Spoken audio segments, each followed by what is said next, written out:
Moving on to the next panel, ladies and gentlemen, at Earth, the Culture Quest, co-powered by Greenply, India's first zero-emission plywood and parachute coconut hair oil, special partner Protein X, and of course an initiative by Zee. I'd like to thank the channel partner Zee News, Zee Hindustan, Zee TV and TV, Zee Marathi, Zee Bangla, Zee Punjabi, Zee Ganga, Zee Bioscope, Zee Yuva, Zee Anmol Cinema, Zee Classic, Zee Cinema HD, and Pictures HD, Zing, Zee Zest, Zee Cafe, and Priv HD, and Explore HD. Culture partner, Incredible India. Radio partner, Red FM. Cine movie partner, UFO Movies. Transit partner, Cashew Drive. Gifting partner, Biogi. College outreach partner, Half Ticket Entertainment. Publishing partner, HarperCollins India. Entertainment partners, Zeplex. Digital outreach partners, Siksha Tarkam, IMS Ghaziabad, History of Modern India, WhatsApp Live, India Lost and Found, Pen of Dharma. Community partner, Maitri Ray Associates, Lions Club. Well, truths be told and truths be explored. As we revisit, reconnect, rediscover our culture, our traditions at Earth, a Culture Fest, we move on to the last forum panel of day one at Earth, a Culture Quest, a Culture Fest. Yes, veritably, we will be talking about the Kashmir Files. Well, a bomb is going to be dropped on the 11th of March this year by Vivek Agnihotri, and before the bomb drops, as they say, we will explore the lull in the storms. I look at the eyes, look at eye in eye with all of you and talk about the issues that Kashmir Files explores. And I'm not going to unravel the truth. It's for the panelists to unravel the truth. Joining us here would be filmmaker, national award-winning filmmaker, best-selling author, and a public intellectual, and somebody I look up to in very high esteem, Mr. Vivek Agnihotri. His popular film, Buddha in a Traffic Jam, dealt with the theme of urban Naxalism and portrayed the sinister nexus between the Naxals, media, NGO, and academia.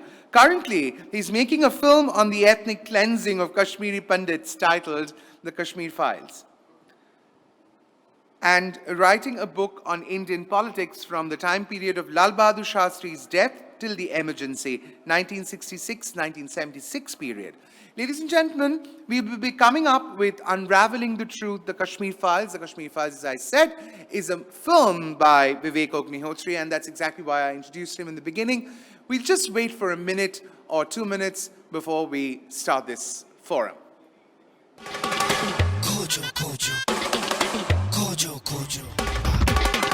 Ladies and gentlemen, we are back to Unraveling the Truth. In fact, we get set the motion ready, Unraveling the Truth, The Kashmir Files.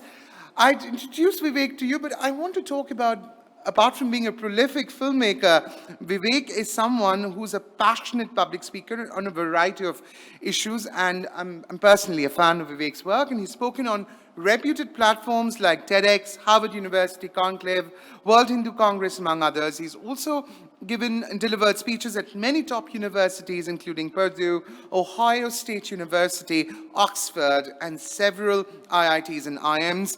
Ladies and gentlemen, let's welcome Vivek Agnihotri, National Award winner, filmmaker, best-selling author, and a public intellectual who's going to drop a bomb with Kashmir Files on the 11th of March. Thank you, Vivek, for being with us this evening at Earth, a Culture Fest.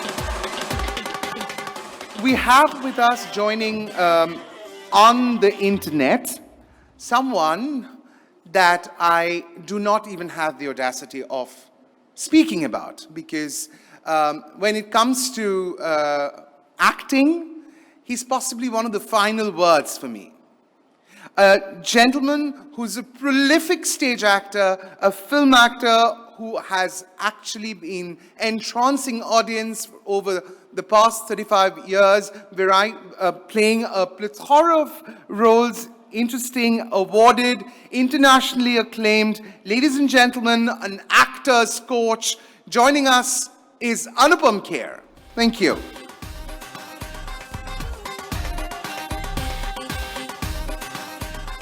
We also have with us a very young and acclaimed actor, Darshan Kumar, who shot to fame with Mary Com alongside Priyanka Chopra in 2014. He was widely acclaimed for a plethora of performances. In fact, the film called NH10, which was absolutely fabulous, and I loved your work in that film. My God, the villain. Yes, with Dipti Nawal, who was also quite surprising in that film. Darshan has actually acted in Kashmir Files. I didn't have an opportunity to audition also. That's not fair, Vivek. But very well done, Vivek, for putting all these acts together. And we have with us Aditi Tyagi, who holds the position of a news anchor with Zee News and a very, very popular presenter. She's gained more than 19 years of experience in the field of journalism. And here we have Aditi in conversation with these men on the net and off the net, on the stage, celebrating 75 years of Azadi Ki Amrit Mahotsav at the last panel of the day one of Earth, a Culture Fest and a Culture Quest. Thank you very much. Thank you very much. Thank you very much. तो नमस्कार, आपके साथ मैं अदिति त्यागी। और कश्मीर का जिक्र जब आता है तो जहन में आती है जन्नत, खूबसूरती, रोमांस, बॉलीवुड, या फिर जन्नत को जहन्नुम बनाने वाला आतंकवादी, हाईली मिलिट्राइज जोन, या फिर अटैक्स से जुड़ी खबरें।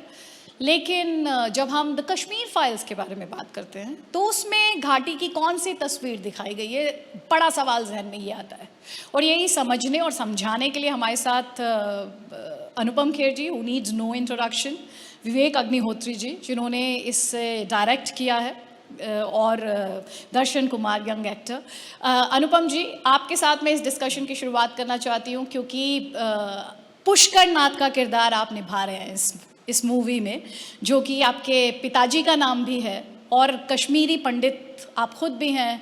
पुष्कर नाथ द कश्मीर फाइल से अपनी ऑडियंस को क्या कहना चाहता है? Anupam ji, I can't hear you. Would you mind putting it on unmute, please, now? I think you're on mute. Can you hear me now? Yes, sir. Loud and clear. Please go ahead. शुरू से बोलूं? जी जी जी, बिल्कुल, जहाँ से आप बोलना चाहें। तो मैंने आपको नमस्कार किया, विवेक को भी नमस्कार किया और दर्शन को भी नमस्कार किया। नमस्कार। मैं ये कहना चाहता हूँ कि जब मैंने विवेक से कहा कि इस कैरेक्टर का नाम क्या है, कश्मीर फाइल्स की जो स्टोरी बताने आए थे मुझे, तो उन्होंने बोला पुष्कर नाथ। अब विवेक मेरे पिताजी को जानते थे काफी सालों से, और वो मेरे पिताजी का जो उनकी तरबियत थी, जिस तरह के इंसान थे, उनको भी जानते थे। तो पुष्कर नाथ जी कश्मीरी, एक साधारण, मासूम और एक अच्छे दिल के कश्मीरी पंडित, कश्मीरी हिंदू को रिप्रेजेंट करते थे। Actually my father was the simplest man on earth, जिनको 1948 में जब पाकिस्तान से कबायली आए थे और उन्होंने बारामुल्ला तक वो आ गए थे, तो मेरे फादर नौकरी करने के लिए शिमला आए थे, मगर हमारे दादाजी, बाकी सब लोग जो थे वो श्रीनगर में रहे, कश्मीर में रहे, अलग अलग जगह पे, सोपोर पे, हंदवारा में, बारामुल्ला में, श्रीनगर में। और but we had a home there. और 32 साल से कश्मीरी लोगों के साथ, कश्मीरी हिंदुओं के साथ जो एक एक्सोडस घटना घटी है, जहाँ 4-5 लाख कश्मीरी हिंदू और कश्मीरी पंडित 19 जनवरी 1990 को खदेड़कर, मारकर, धमकाकर, उनकी महिलाओं के साथ बलात्कार करके बहुत सारी जानें गंवाकर निकाल दिए गए थे। और 32-31 साल तक किसी ने इस बारे में बात नहीं की है। आज छोटे छोटे मुद्दों पर हमेशा ट्विटर के 19 तारीख को ट्विटर पे हम ट्रेंड करते हैं अब पिछले 4-5 सालों से। तो मैंने कश्मीर फाइल्स देखी है, और कश्मीर फाइल्स की स्क्रिप्ट भी जब मुझे सुनाई थी तो आई थिंक सच्चाई के बहुत करीब, और सच्चाई इस बात का फक्र नहीं है कि सच्चाई के बहुत करीब है, इस बात का दुख है कि सच्चाई बताने में 32 साल लग गए। और ये पुष्कर नाथ जैसे हजारों लाखों दुनिया के अलग अलग हिस्सों में कश्मीरी जाकर बसने वालों की कहानी है। और मेरे लिए ये फिल्म नहीं है, बल्कि एक फिल्म से बढ़कर है। मैंने इसको एक फिल्म के तरीके से बतौर एक्टर निभाया भी नहीं, मैंने इसमें कोई क्राफ्ट इस्तेमाल नहीं किया। मैं उस दर्द को अगर पर्दे पर ला सकता था तो मुझे लगता था कि मेरा काम हो गया। एंड शायद वो दर्द दुनिया तक पहुंचेगा 11 मार्च को। और इसके बारे में मुस्कुराते हुए बोलने में भी अच्छा नहीं लगता है। जब आप मुझे इंट्रोड्यूस कर रहे थे तो मैं सोच रहा था मैं मुस्कुराऊं नहीं मुस्कुराऊं, कैसे बात करूं, बिकॉज जब भी ये बात आती है तो बहुत सारी चीजें जिंदगी में घूमती हैं, बहुत सारी चीजें मन में घूमती हैं। और विवेक इसकी पुष्टि करेंगे कि इसके हर सीन में मैं रोया हूँ, not as an actor but as a Kashmiri Pandit, क्योंकि सच्चाई के बहुत करीब थी। और हर सीन के अंत में आके विवेक ने रोते हुए मुझे गले लगाया है। शायद विवेक ने इसको ज्यादा जिया है उतने दिनों में, उतने सालों में, बिकॉज वो अमेरिका में काफी लोगों पर को मिले थे। But this is more than just performance, this is much more than just film, this is a truth which is finally being told. जैसे कि अनुपम जी ने कहा, ये फिल्म नहीं, ये इतिहास है। इतिहास का काला पन्ना जो है वो ये फिल्म है। आपकी ही फिल्म का डायलॉग है कि कितनी अजीब बात है कि भारत का राष्ट्रीय पक्षी है मोर, लेकिन यहाँ सब शुतुरमुर्ग बन चुके हैं। तो लंबे अरसे तक सिर्फ दुनिया ही नहीं बल्कि भारत भी कहना चाहिए कि इससे इस दर्द से अनजान रहा। कश्मीरी पंडितों का दर्द, उनकी वेदना, जो जुल्म उन पर हुए, और जैसे कि मैंने कहा इतिहास का काला पन्ना, आपने अपनी फिल्म में उस काले चैप्टर को किस तरह से दिखाया है, क्योंकि जैसे अभी अनुपम जी ने कहा ये एक वास्तविकता है, ये एक सच्चाई है।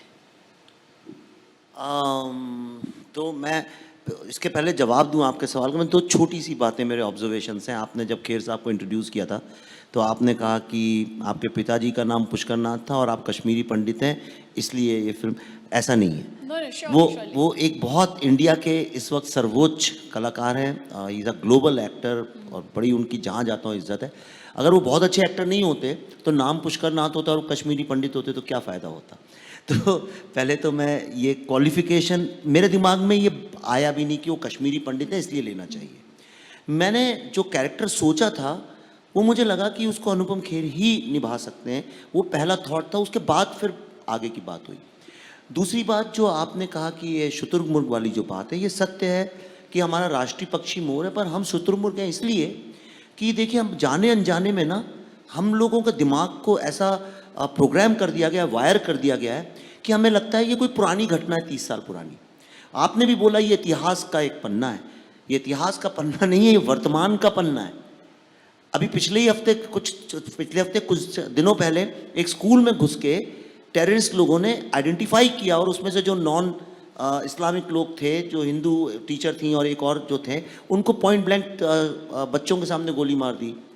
एक बिहारी को गोली मार दी। अभी रोज 4-5 टेररिस्ट मारे जाते हैं रोज। वहाँ पे आप देखिए, चाहे हिंदू मुस्लिम नहीं, जो मुस्लिम लोग भी हैं जो कि टेररिज्म के खिलाफ आवाज़ उठाते हैं, वह सिख लोग जो आवाज़ उठाते हैं, 36 सिखों को भी तो मारा था। और जो नादी मार्ग का हुआ था वो तो 2003 में हुआ था। आज भी सब जगह चल रहा है। जो ये शाहीन बाग हुआ था वो क्या था? वो तो वर्तमान है। वो शाहीन बाग पूरा इस्लामिक जो वहाँ का टेररिज्म है उसका मॉड्यूल है।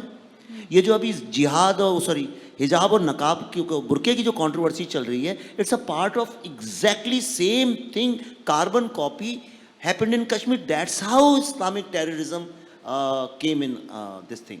तो ये इतिहास नहीं है, इस मुगालते में मत रहिए।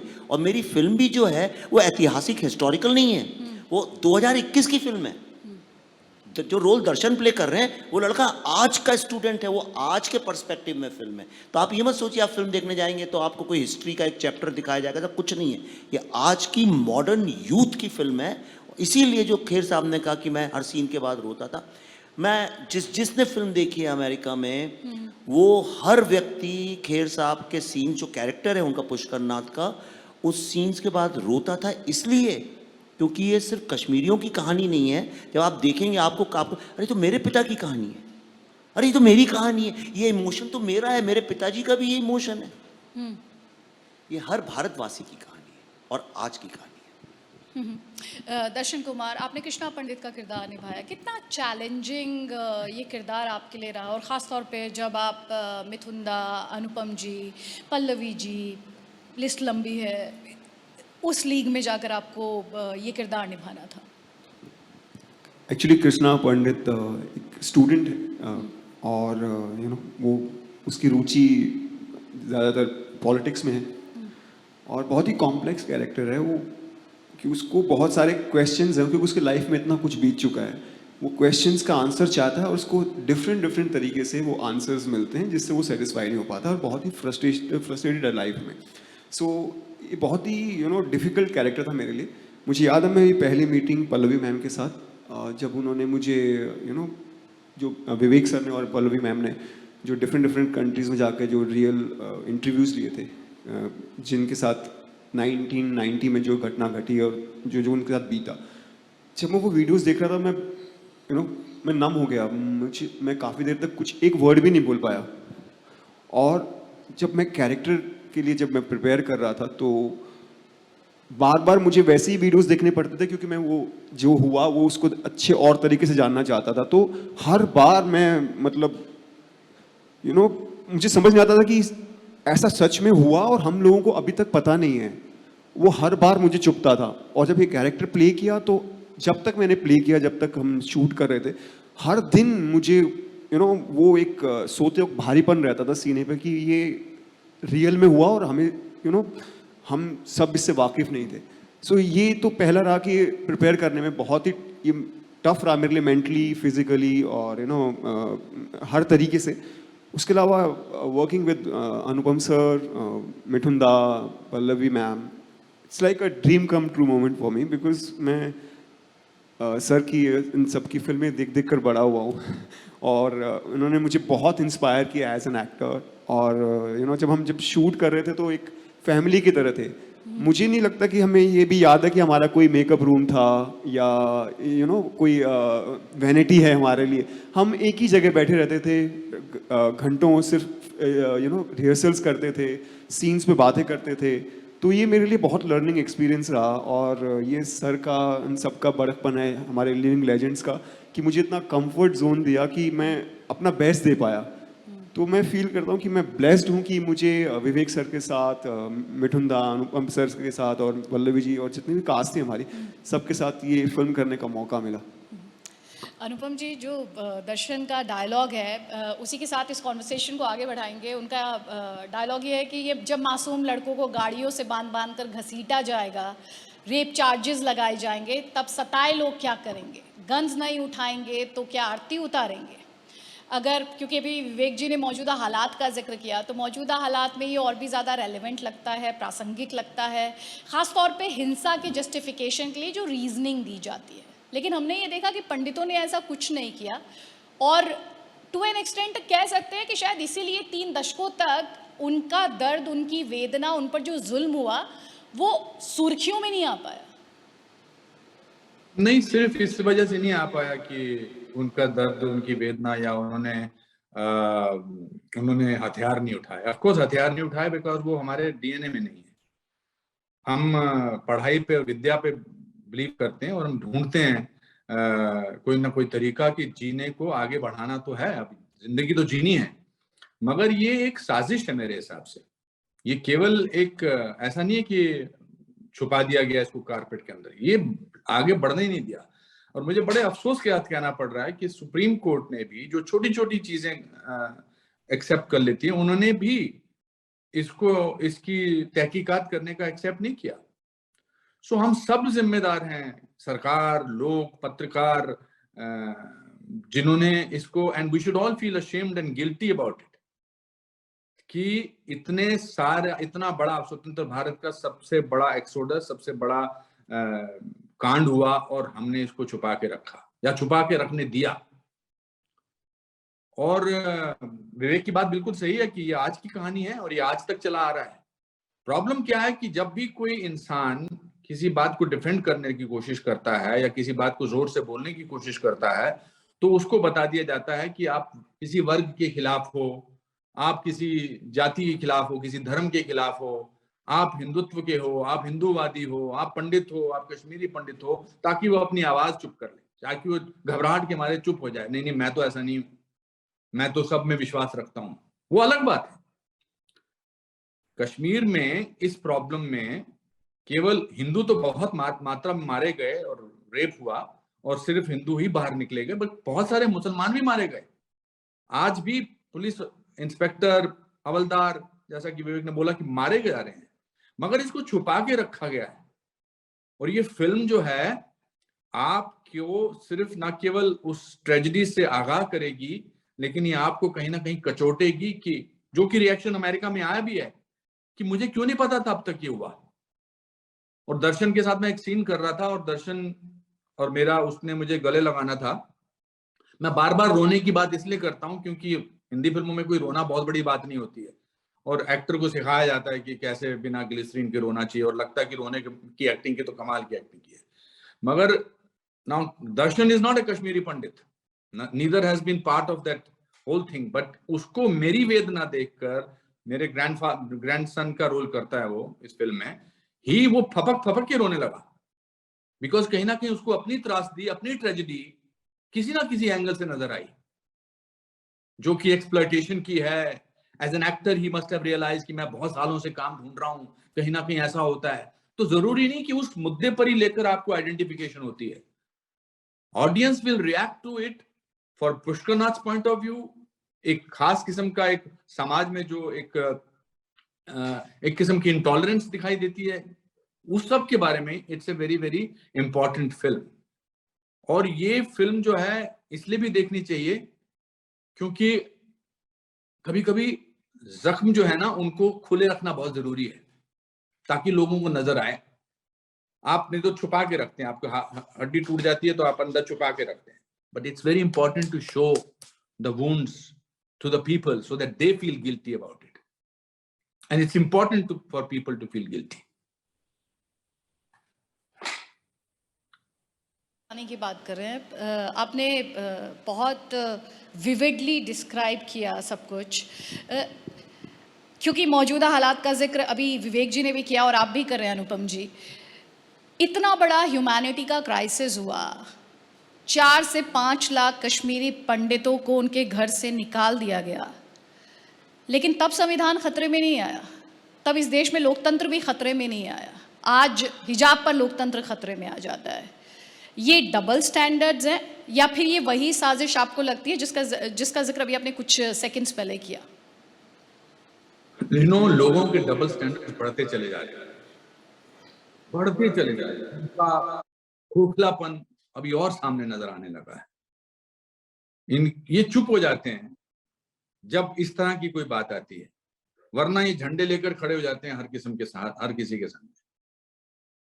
प्रॉब्लम क्या होती है कि अभी कश्मीर फाइल्स पे बात कर रहा हूं मैं, पर मैं इसको अगर मैं आज के मुद्दे से जोड़ूंगा तो that will become more important than the Kashmir Files, and I want to focus only on Kashmir Files, because as a Kashmiri Pandit, as a citizen of this country, हमें बहुत सालों बाद मौका मिला है इस ट्रेजेडी पर, इस त्रासदी पर, इस इवेंट पर बात करने का, और एक फिल्म सामने आने वाली है। बहुत कोशिश की जाएगी और हो भी रही है कि एक पिक्चर किसी ना किसी तरीके से, अभी कुछ लोगों ने तो इसके रिव्यूज ऑलरेडी लिख दिए होंगे कि प्रोपोगेंडा फिल्म है, ये फिल्म ऐसा नहीं हुआ था, काफी तो अभी तक बात कर रहे हैं, पर ऐसा होना नहीं चाहिए और ना ही ऐसा होने देंगे। ऑफ कोर्स है डबल स्टैंडर्ड्स, और हर किस्म के लोगों में डबल स्टैंडर्ड्स। एक पत्रकार ने तब बोल दिया था जब ये हादसा हुआ था कि कश्मीरी पंडितों के साथ इसलिए ऐसा हो रहा है क्योंकि वो सारी नौकरियां जो हैं वो अपने कब्जे में ले रहे हैं, वो पढ़े लिखे लोग हैं, वो मेन प्लम जॉब्स उनको मिल जाते हैं, पत्रकार ने। सो द पॉइंट इज कि आज के मुद्दे से जोड़ना will be taking away from the importance of, again फिर वो ऐसा लगेगा कि अरे यार फिर इस मुद्दे को कश्मीरी पंडितों के मुद्दे से हटा के ले लिया गया। और विवेक ने इस फिल्म को बहुत ही ब्यूटीफुली बयान किया है। ब्यूटीफुल वर्ड भी ठीक नहीं लगता है, इसको बहुत दिल से जोड़ा है। और आज के आधुनिक भारत से जोड़कर जब आप फिल्म देखेंगे, जो दर्शन जिसका एक कैरेक्टर प्ले करते हैं, या जो पल्लवी जो कैरेक्टर प्ले कर रही हैं, You will see the double standards of people on 70 mm screen with stereophonic sound. That is the magic of cinema, and that's the magic of Kashmir Files. Vivek ji, article 370 जा चुका है, 35A भी अब नहीं है, लेकिन आपने इस फिल्म की ज़रूरत महसूस की। किसी जो भी आपको इस वक्त देख और सुन रहे हैं वो ये ज़रूर जानना चाहेंगे कि फ़िल्म किसी और डॉक्यूमेंट्री से, किसी और इंटरव्यू से, या इससे पहले जो फिल्म आई हैं उनसे कैसे अलग है? पहली बात तो इस विषय में जिस तरह की फिल्म है कई लोगों ने बनाई हुई हैं, डॉक्यूमेंट्रीज भी बनी है, तो उसके बारे में ये एक अलग तरह की फिल्म है। देखिए ये रेगुलर फिल्म जैसी नहीं है, तो इसलिए बड़ा डिफ़िकल्ट है इसको स्पेसिफाई करना। पर हाँ, जब मैं विदेशों में जाता हूँ और जब यूनिवर्सिटीज़ में जाता हूँ तो भारत की एक आध फिल्म का जिक्र बहुत करते हैं लोग। और पर प्रॉब्लम ये है कि वो जो एक सेलिब्रेटेड हैदर जो फिल्म थी, मैं बहुत रिस्पेक्ट करता हूँ ग्रेट क्राफ्ट्समैन एंड उसमें जुड़े लोग, लेकिन मैं इसलिए बात कर रहा हूँ कि वो एक पक्ष को दिखा रही थी। वो 1990 के ही पीरियड में सेट है फिल्म, लेकिन वो फिल्म टेररिज्म को जस्टिफाई कर रही थी कि भाई ये सताए हुए लोग हैं, इसलिए ये बंदूक उठाते हैं, इसलिए इन्हें माफ़ कर देना चाहिए। और उनको जो सताने वाले जो लोग हैं वो आर्मी है, स्टेट है, आर्मी है जो उठा ले जाती है, इसलिए ऐसा होता है। अब वो एक पक्ष की थी, 1990 के दौरान फिल्म थी, और उसमें ये जेनोसाइड जो हुआ कश्मीरी हिंदुओं का, उसका जिक्र तक, मतलब आयोटा ऑफ जिक्र भी नहीं था उसमें। तो उसके बारे में तो कोई कुछ नहीं पूछता, ये कहाँ से इंस्पायर्ड हुई, ये क्यों बनाई, क्या हुआ। मुझसे सब लोग कहते हैं कि भाई ये आपने फिल्म क्यों बनाई, तो मेरा ये जवाब होता है कि भाई ये क्यों नहीं बनाना चाहिए था, नहीं, ये लोगों को सवाल ही क्यों उठ रहा है। जब कोई एक लव स्टोरी बनाता है तो कोई नहीं पूछता कि आपने ये क्यों बनाई है। तरह तरह की फिल्में आती हैं, कोई नहीं कहता आप ये फिल्म आपने क्यों बनाई है। पर मुझसे ये हमेशा क्यों पूछा जाता है आपने फिल्म क्यों बनाई है। और जिन लोगों ने झूठे इतिहास पे फिल्म बनाई, झूठा इतिहास लिख दिया, जो डॉक्यूमेंट कर दिया कि भाई वहाँ तो टेररिस्ट इसलिए बनते हैं कि आर्मी उनको सताती है, एक झूठा डॉक्यूमेंटेशन कर दिया और सबने कहा वाह क्या इंटेलेक्चुअल और क्रिएटिव फिल्म है। तब तो किसी ने नहीं पूछा ये फिल्म आपने क्यों बनाई है। और जब मैं एक सत्य जो कि 4 साल हमने पूरे गलियारों में जाके जितने फर्स्ट जनरेशन विक्टिम्स, ये भी नहीं कि आज के लोग बोल रहे हैं, वो लड़का जिसकी माँ को काट के झेलम में फेंक दिया, वो औरत जिसके पिता के टुकड़े करके बोरी में डाल के उनके हॉस्पिटल के सामने फेंक दिया, उन लोगों के इंटरव्यूज़ करके उन लोगों की दास्तानों को मैंने ये एक ऐसी फिल्म है जिसमें एक शब्द मैंने अपने दिमाग से नहीं लिखा है।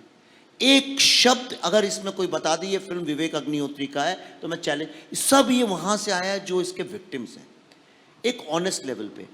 मुझसे, मैं अमेरिका में था, मुझसे किसी ब्लैक ने नहीं पूछा ये फिल्म क्यों बनाई है, मुझसे किसी वाइट ने नहीं पूछा, ना डेमोक्रेट्स ने पूछा, ना रिपब्लिकन्स ने पूछा, ना जर्नलिस्ट ने पूछा, किसी विदेशी ने मुझसे आज तक नहीं पूछा कि ये फिल्म आपने क्यों बनाई। कि आप स्पीलबर्ग से कभी पूछेंगे साहब आपने ये शिंडलर्स लिस्ट क्यों बनाई है।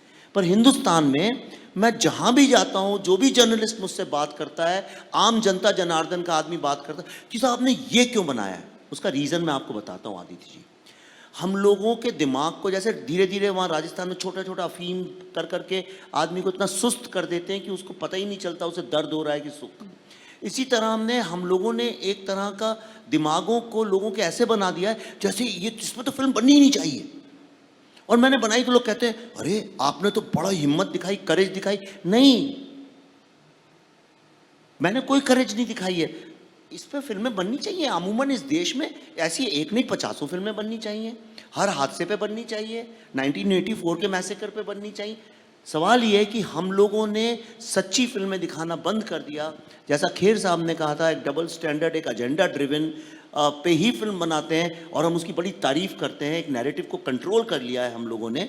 इसलिए जब कोई सच्ची दिल की बात करता है तो हमें लगता है बहुत अच्छी बात कर रहा है। आज के ज़माने में आप जब किसी अच्छे शरीफ आदमी से मिलते हैं तो आपको आश्चर्य होता है, आपको लगता है जरूर इसका कुछ एक्टिंग कर रहा है, कुछ मकसद होगा इसलिए ये अच्छे बनने की एक्टिंग कर रहा है, क्योंकि अच्छाई को हमने देखा ही नहीं है, सच्चाई हम सुनना ही नहीं जानते। इसीलिए एक मेरी पुरानी फिल्म में एक डायलॉग था कि लोग सच नहीं, सच की कहानी सुनना जानते हैं। अनुपम जी, सेंस ऑफ बिलोंगिंग पर बात करना बहुत ज़रूरी है, क्योंकि हम जैसे लोग जो कल्पना भर से सिहर उठते हैं कि रातों रात सर से चार दीवारी या छत छिन जाए, सपने एकदम से छीन लिए जाएं, एक तरीके से कहें तो शिनाख्त छिन जाए और आपको एक फीलिंग आए, सेंस ऑफ अबेंडनमेंट की, आप अपने ही देश में, अपने ही राष्ट्र में शरणार्थी बन जाएं। तो क्या जो 19 जनवरी 1990 को हुआ, ये मूवी उन्हें क्लोजर देती है या उन्हें क्लोजर दिखाने की तरफ एक कदम के तौर पर इसे देखा जाए? कुछ भी क्लोजर नहीं दे सकता किसी ट्रेजेडी को। आप अपने आप को संभाल लेते हैं, आप अपने आप को समझाते हैं, लेकिन कभी कभी, अभी शिंडलर लिस्ट की बात की उन्होंने विवेक ने, या जो जूस के साथ हुआ, जो उनका पूरा जो 6 मिलियन जूस मारे गए, उनके ऊपर फिल्में बनी है, तो उसमें एक कथारसिस की फीलिंग आती है कि हमारे साथ कोई जुड़े हुए हैं लोग, कोई हमारी दर्द की कहानी सुनना चाहता है। प्रोफेशनल रोने वाले क्यों होते थे? ताकि, या हमको क्यों ऐसा महसूस हुआ ड्यूरिंग कोरोना वायरस की, किसी का कोई मर गया तो हम उसके पास अफसोस करने में नहीं जा पाए। अफसोस करने से क्या होता था? आप बांटते थे थोड़ा सा। मेरे मामा जी ने अपनी पूरी जिंदगी कश्मीर में ओवरसीयर थे, वो काम करके बड़ी मुश्किल से घर बनाया था, बड़ी मुश्किल से। और जब वो घर बन गया और जैसे उन्होंने शिफ्ट किया, उसके थोड़े दिनों बाद ये प्रॉब्लम शुरू हो गई वहां पर। उनको नया घर बना के कुछ ही महीने हुए थे कि उनको एक फिएट की गाड़ी में, फिएट कार में जितना सामान वो डाल सकते थे, वो डाल के रातों रात निकलना पड़ा। And after few years he died out of shock, my mother's real brother.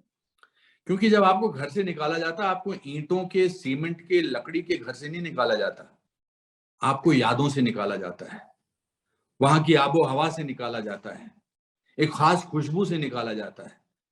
हमको बैठे बैठे, हम 5 दिन अगर होटल में रहना लग जाते हैं तो हमको लगता है घर की याद आ रही है। हम बाहर विदेश जाते हैं, हमको लगता है अरे यार किसी इंडियन खाना ढूंढते हैं। तो जिन लोगों को पूरी जिंदगी अपने घर में रहने की आदत थी, सिर्फ उनका घर नहीं छिना, उनकी जिंदगी छिन गई, उनकी यादें छिन गई। और ये फिल्म उनको कभी कभी आंसू बहा, कुछ लोग डर से एंटरटेन होते हैं, कुछ लोग हास्य से एंटरटेन होते हैं, कुछ लोग अपने जख्म को रेत कर एंटरटेन होते हैं, या एंटरटेन वर्ड अगर इस्तेमाल करना है। कुछ लोगों को लगेगा कि हमारा किसी ने साथ दिया। 84 संहार के बारे में क्यों ढूंढते रहे हम इतने सारे लोगों की कि यार एक आदमी तो पकड़ा जाए, एक आदमी को तो सजा हो जाए। उसमें भी ऐसा ही हुआ। ये जो नैरेटिव है ना हमारे देश का, कभी कभी ये बड़ा खतरनाक साबित हो सकता है, या पीसमेंट वाला, या इसको दबा लेते हैं, इसको छुपा लेते हैं। But I feel, I will request आपके माध्यम से, this is our first major appeal to the people, और मेजर फंक्शन, जिसमें फंक्शन कह लो या जहां हम अपनी फिल्म की बात कर रहे हैं। I will appeal to the people that on 11th of March they should go and support this film, because it is not about Kashmiri Pandits. It is about humanity. It is about goodness. It is about pain. And these are all emotions attached to people. That is why they should watch it. That is why I think people have to. हमारे भी catharsis हुए film में काम करने के बाद। एक film ऐसी मिल जाए तो उसके बाद 2 साल काम करने का दिल नहीं करता है, क्योंकि लगता है कि कर लिया ये काम। तो I think that is what is important. तो आपके माध्यम से अदिति जी, मैं और अर्थ के माध्यम से मैं गुजारिश करूंगा, रिक्वेस्ट करना चाहूंगा सब लोगों से कि इस फिल्म को जरूर देखें, बिकॉज मकसद ये बहुत जरूरी है कि लोगों को थिएटर में आने के लिए, हमारे पास कोई गाने नहीं है प्रमोट करने के लिए, हमारे पास कुछ नहीं है, हमारे पास सच है दिखाने के लिए, और कभी कभी सच को मिलना बहुत जरूरी होता है। मुझे आपसे इजाजत चाहिए होगी, मैंने आपसे कहा था कि I will have to leave. तो thank you so much Vivek, all the best. Darshan, all the best. Thank you. Thank you so much, really appreciate your time. Darshan, जैसा कि आप लगातार सुन रहे हैं, चाहे विवेक जी हों, अनुपम जी हों, कैरेक्टर के लिए, आपके कैरेक्टर के लिए तैयार करना कितना आपके लिए चैलेंजिंग था? स्पेशली जब हम बात एक ऐसे क्राइसिस की कर रहे हैं जो एक ह्यूमैनिटी से जुड़ा हुआ क्राइसिस है, जिसमें इमोशनल कैथारसिस है, जिसमें बहुत सारे इमोशंस हैं, बहुत सारे फीलिंग्स इन्वॉल्व है और जो रियल है। या एक्चुअली जो मेरा कैरेक्टर है वो आज का यूथ को रिप्रेजेंट करता है। और जैसे मैंने बताया था कि मैंने पल्लवी जी मैम ने जो मुझे दिखाए थे वीडियोस, उसके बाद सर से मैं मिला था और सर ने मुझे इस फिल्म की स्क्रिप्ट दी। और स्क्रिप्ट पढ़ते वक्त मुझे हर चीज़ जो मैंने वीडियो में देखी थी एग्जैक्टली वो वहाँ थी।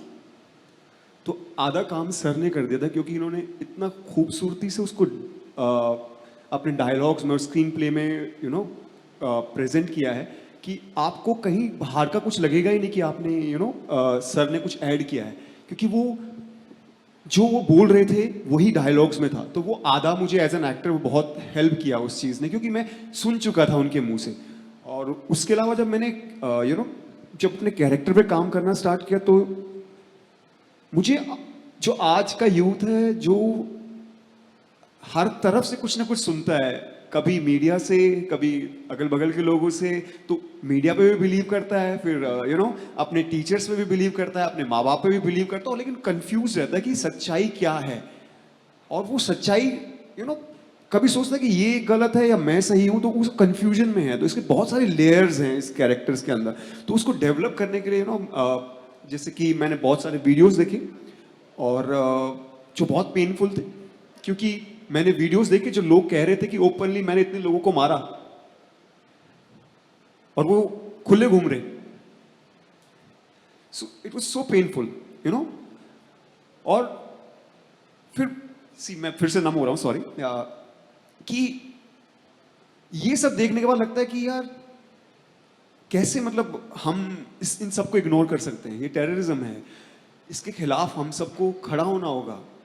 अब वो तब पॉसिबल होगा जब हम एक दूसरे की केयर करेंगे, हम एक दूसरे से प्यार करेंगे, और इसकी तरफ कुछ तो हमें स्टेप लेना होगा।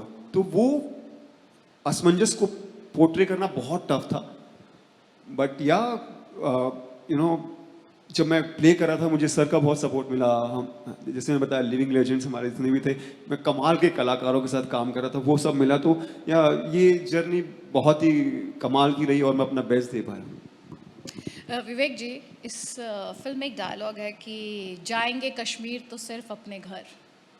क्या ये घर वापसी मुमकिन दिखती है आपको बीते 3 साल में जो हुआ है, या वो फियर है जिसका जिक्र अभी आपने किया, जिसमें टारगेटेड किलिंग्स हमने देखी हैं बीते ख़ासतौर पर 7-8 महीनों की बात करें तो? देखिए, घर जब हम बोलते हैं तो घर का क्या मतलब है? कई लोगों, जैसे मेरे पिताजी सरकारी उसमें थे, तो ट्रांसफ़र होते थे, अलग अलग शहरों में जाते थे, हर बार एक नया मकान मिल जाता था। लेकिन कभी ऐसा नहीं लगा कि हमारे घर बदल गए। मकान बदल रहे थे पर घर नहीं बदला था। घर का मतलब होता है जहाँ आप बिल्कुल सिक्योर फील करते हैं, जहाँ आपको कोई जज नहीं करता, जहाँ आप जैसे हैं वैसे रह सकते हैं, जहाँ पे आपको अनकंडीशनल लव और केयरिंग मिलती है, उसे कहते हैं घर। आज ये जब प्रोग्राम ख़त्म हो जाएगा तो हम सब लोग अपने अपने घर जाएंगे, राइट? तो वो जो सिक्योरिटी की फीलिंग है, वो जो डायलॉग है, उसका अर्थ ये है कि ऐसे नहीं कि चलो कश्मीर चलो, तुम कश्मीर में रहने लगो। कैसे रहने लगे? 4 बाहर पुलिस वाले या आर्मी वाले बंदूक लेके खड़े होंगे उस तरह से कि आप अपने घर से किराने की दुकान में जाते रहें तो आपको डर लगे, या आपको डर लगे कब मेरे घर में गोलियां चल जाएं या बम फट जाएगा? वो घर नहीं है। घर वो है जहाँ पे आप पूरी तरह सिक्योर फील करें। तो उसका डायलॉग का अर्थ ये है कि ये क्लिनिकल, एक कॉस्मेटिक तरीके से वापस भेजना कश्मीर वो नहीं है कि आओ देखो यहाँ सब अच्छा है, देखिए हज़ारों वो आर्मी वाले खड़े हैं, आपको कुछ नहीं होगा, आप सिक्योर्ड हैं। नहीं, आप सिक्योर्ड नहीं है, क्योंकि वो सिक्योरिटी फिजिकल है, आप दिमाग और दिल में सिक्योर्ड नहीं है। So that's what it was. और जहाँ तक आपकी बात है, जब तक आर्मी से ये प्रॉब्लम सॉल्व नहीं होगा, आर्मी सिर्फ वारदातों को होने से टाल सकती है, रोक सकती है।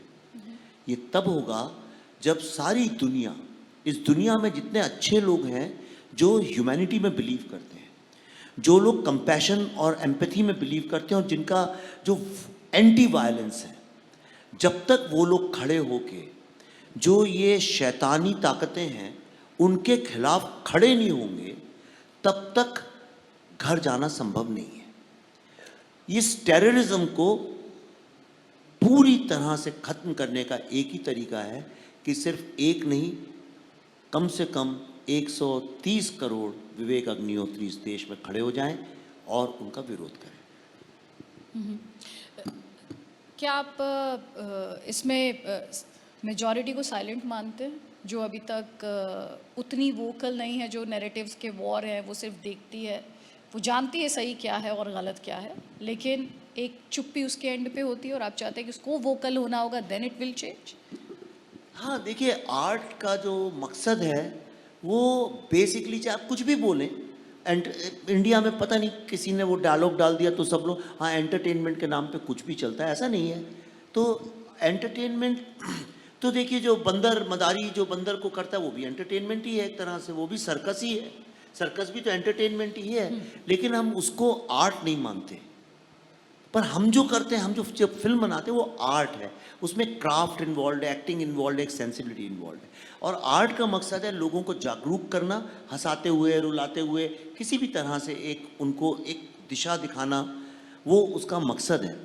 तो ये जो फिल्म है ये बेसिकली लोग सोते हुए लोगों को जगाने का काम करेगी। Definitely I can guarantee that, ये इसमें मेरे को बिल्कुल संदेह नहीं है। और अगर इसके बाद भी अगर किसी के क्या बोलते हैं जूं नहीं रेंगता, तो फिर तो उसका ईश्वर भी भला नहीं कर सकता है, हम क्या करेंगे। लेकिन ये जो है ह्यूमैनिटी का कॉन्सेप्ट, मैं एक बात कहना चाहता हूँ, ये जो ह्यूमैनिटी का कॉन्सेप्ट आपने देखा होगा, एक तबका हमेशा करता है ह्यूमन राइट्स और ह्यूमैनिटी का, ये एक झूठा आडंबर उनने क्रिएट किया है शब्दों के जाल में फंसाने का। सवाल ये नहीं होना चाहिए ह्यूमैनिटी होने से क्या होता है, वो तो सब जानते हैं। सवाल ये उठना चाहिए कि एब्सेंस ऑफ ह्यूमैनिटी जब होती है तब क्या होता है। ह्यूमैनिटी होती है तो सब अच्छा ही अच्छा होगा, लेकिन जब ह्यूमैनिटी नहीं होती है उसका नतीजा क्या होता है, ये आप इस फिल्म में देखेंगे। अच्छा, आपके खिलाफ क्या कोई फतवा भी आया इस मूवी को लेकर? इसके रिलीज़ को क्यों टालना पड़ा? और एक बहुत शॉर्ट में, क्या लता मंगेशकर जी गाने वाली थी? क्योंकि कुछ रिपोर्ट्स में आपके हवाले से कहा गया कि इसमें आपने जो तीनों बातें कही उनमें से दो सत्य हैं। फतवे वाली बात सत्य है, धमकियों वाली बात सत्य है, लेकिन फिल्म उस कारण से पोस्टपोन नहीं की गई। फिल्म एक बार जब हम था तो कोविड हो गया, दूसरी बार हमने 26 जनवरी अनाउंस किया तो फिर ये ओमिक्रॉन का वेव आ गया, और अभी जो 11 मार्च को कर रहे हैं तो वो फिल्म रिलीज़ ना हो उसके लिए मुझे बहुत तमाम दुनिया भर की बहुत ही इंटेंस थ्रेट्स और वो सब चल रही हैं, जिसके चलते मैंने अपना ट्विटर का अकाउंट भी डीएक्टिवेट किया था, क्योंकि वो बहुत इम्पॉसिबल हो गया था। लेकिन I can not be silenced, nobody can silence me. आप जानती हैं इस बात को, मुझे कई साल से जानती हैं। और बल्कि मैं तो जो साइलेंट लोग हैं उनके बिहाफ पे बोलना चाहता हूँ। पर जो साइलेंट मेजॉरिटी है, आप सत्य कह रही हैं, साइलेंट मेजॉरिटी बेचारे उसी क्या है, सुबह उठते हैं, काम पे जाते हैं, वो लोग थोड़ी एक्टिविज्म कर सकते हैं। किसी की माँ जो हाउस मेकर है वो थोड़ी एक्टिविज्म कर सकती हैं। तो उस मेजॉरिटी को भी आवाज़ चाहिए, जो आवाज़ मीडिया से, न्यूज़पेपर से, इंटेलेक्चुअल से, आर्टिस्ट लोगों के ज़रिए आनी चाहिए। अफसोस की बात यह है कि 70 साल में हमने लोगों को खामोश होना सिखाया है, अपने दिल की बात बोलना नहीं सिखाया है। बहुत बहुत शुक्रिया विवेक जी, बहुत बहुत शुक्रिया दर्शन, आपने टाइम निकाला। We really appreciate this and your insights into this. Thank you so much. Thank you. Thank you, Aditi. Thank you, Vivek. Thank you, Darshan. You know, at the end of day one, I'm reminded of a Turkish play called Avalanche, which was written many years back and is being currently produced in Calcutta by an iconic theatre personality, in fact, an adaptation, where it talks about silencing of time, licensing of time, licensing of humanity, silencing of humanity. I believe Kashmir Files will readdress these issues on the 11th of March. And I'm glad that the last panel of day one of Earth, a culture fest and a culture quest, could bring this up. Ladies and gentlemen, Thank you very much. It's been a very, very fruitful day with all of you listeners, viewers who's been watching us live on your screens, on your laptops, iPads, or your phones, or on your television. I heartily thank you on behalf of everybody at Earth. See you tomorrow at Day 2 with more burning issues that challenge the social fabric of the country and leads us to the quest of a Bharat that we are all looking for. Here's to Earth. Thank you very much.